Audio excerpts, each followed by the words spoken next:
Well, they're in, I guess. As a first four, mind you.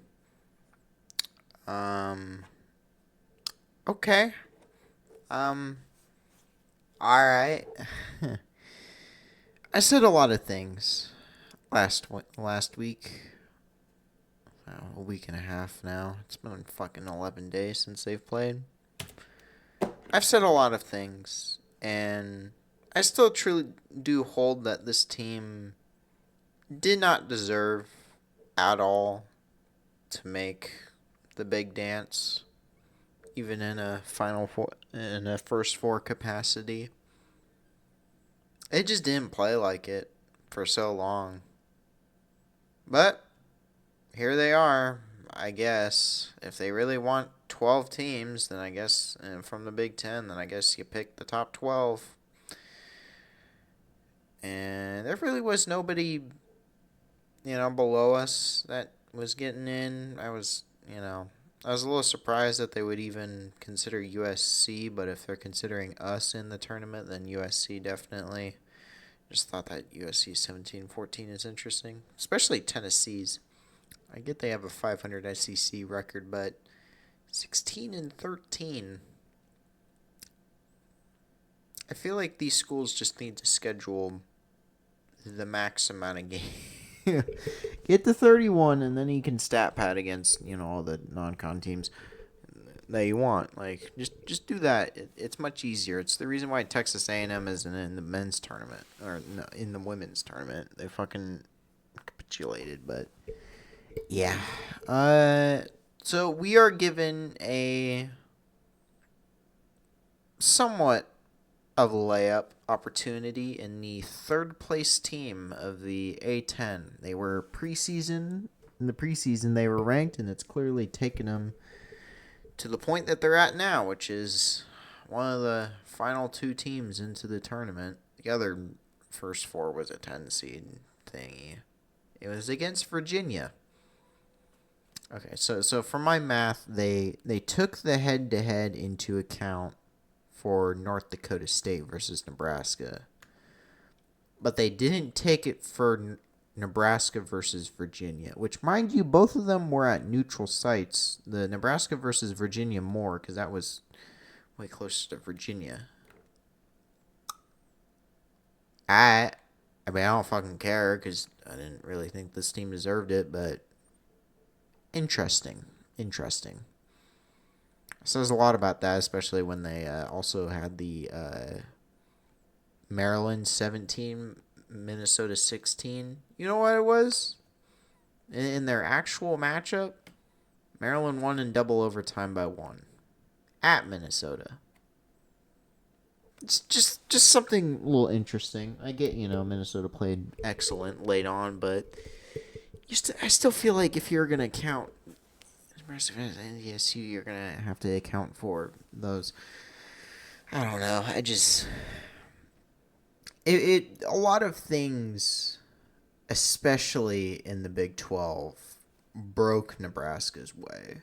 It it was definitely more of we didn't necessarily play ourselves into this. It was that everyone else that had a chance to take us over just there were no big bid stealers. There was no, like big surprise team that was making a run to the conference tournament. That would actually matter. I mean, like Richmond is technically the second team in the A10, but they finished third. Third. Like, okay. I don't like if you can't beat Richmond, Amy Williams. If he can't beat Richmond, you don't deserve the head coaching job anymore. Just just plain and simple. You don't deserve it if you are gonna fumble against Richmond. If you beat Richmond, cool, I guess, but you're just gonna be stuck in the same situation as it was last year, losing in the round of 64. Because Baylor is no pushover, all right? They ain't no pushover. 6th seed. they're pretty daggum good. So I'd take it with a grain of salt that we will be really doing anything in this tournament. I just I I really just wanted the season to be over, man. It would have been perfectly fine just to, you know, just be done with this, move on. But it's fucking three straight. Also, someone deked the people in there. Well, now the men's are going to be playing at the crack of dawn to start out the tournament. The second game to start out. I don't know about the women's. They'll probably play play at some point, but they got a Wednesday. So it's gonna be Wednesday women's, Thursday men's. 13.5-point favorites. Why is Ohio State TCU get fucking CBS while we get True TV? I guess we're gonna have to go somewhere to watch that, but yeah. Oh. Yeah. I can avoid watching it if it's not that time. Whatever. It's fine. Yeah.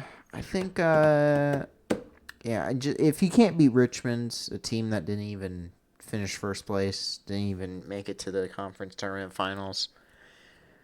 If you can't beat them, you don't deserve really any good graces. I get you have some good, talent's going to come through, and maybe Potts is back next season.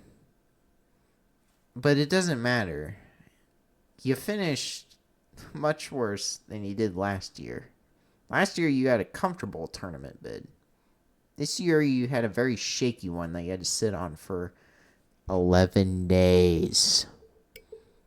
Your season ended earlier than most teams did. Alright? Good amount of them in the Big Ten.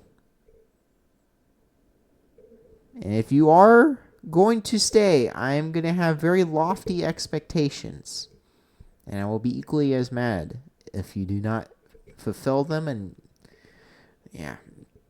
And at that point, you just have to go. Because I just cannot stand for it to be stagnant like this. That's not how you create winning at all. That's just not how you create winning. So hopefully, either they make a run or make some changes. If that doesn't happen, well, I guess I will be sad.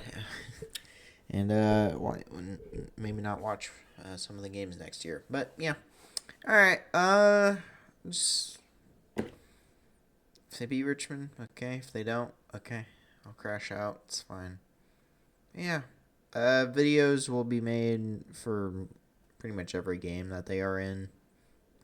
Just because. Why not? There's not much else going on right now. And, yeah. Cool. I'm gonna go back to hearing the fucking wind keep blowing for some reason. And I'll see you guys. I guess Wednesday. Alright. Goodbye.